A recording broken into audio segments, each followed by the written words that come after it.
Hello and welcome to Food for Thought. Mark Lockridge here. I'm the pastor of New Life Fellowship in Letterkenny and Milford Reformed Presbyterian Church. It's good to have you with us. Perhaps you saw the news item some years ago about a painting that shredded itself after being bought at auction. The artist was a man who goes under the name of Banksy. His work, sometimes in the style of graffiti, is a provocative critique of society.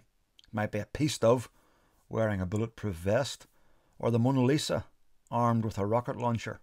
His painting, Girl with a Balloon, was the final item in an auction at Sotheby's in October 2018, and it went for just over $1 million.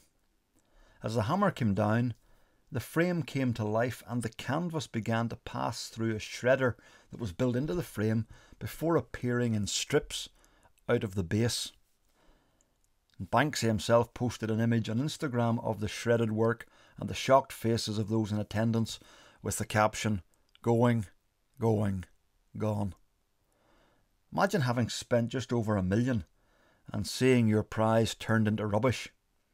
It was appropriately renamed later, "Love is in the Bin." I heard a story about another painting. A wealthy man and his son collected art, everything from Picasso to Raphael. When war broke out, the son signed up, but was killed in battle. One day a young man came to the door. He said, "Sir, you don't know me, but your son gave his life for me. I know I'm not a great artist, but I painted this for you." The father opened the package. The portrait, although not brilliant, captured the personality of his son perfectly, so the father hung it over his mantelpiece, and every visitor to the home was shown this painting before any of the others. After he died, there was great anticipation in the art world, for his collection was going to be put up for auction. Art lovers gathered, some just to catch a glimpse of the famous paintings, some to purchase to add to their own collections. The catalogue was published in advance. People came with pages marked. Before the great works of art came up for auction, though, the auctioneer held up the portrait of the son and announced this one would start the auction. "What will you bid for this picture?" Silence ensued.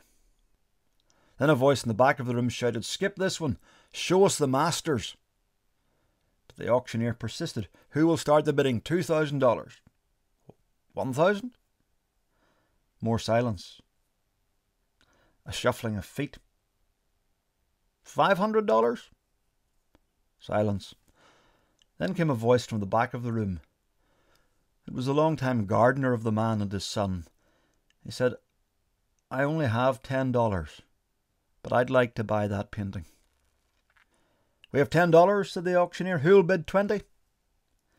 No takers. Feet shuffled again, impatiently. Going once, twice, sold to the man at the back for $10. With that, the auctioneer laid down his gavel and said, "Ladies and gentlemen, the auction is over." There was uproar. He continued, "When I was asked to conduct this auction, there was one condition insisted on by the father. Whoever gets the son gets everything. The gardener has it all. So it is with the Son of God. He who gets a son gets everything." In life we all bid for one of two paintings. One which looks valuable, but will end up reduced to rubbish.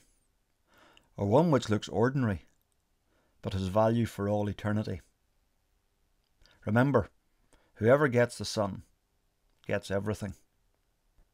But maybe you've a question. I know about the Son of God, but how do I connect to him? How do I get the Son, so that in getting him, I get everything? Why not drop me a line? mark@newlifefellowship.ie. Thanks for listening. Have a great week.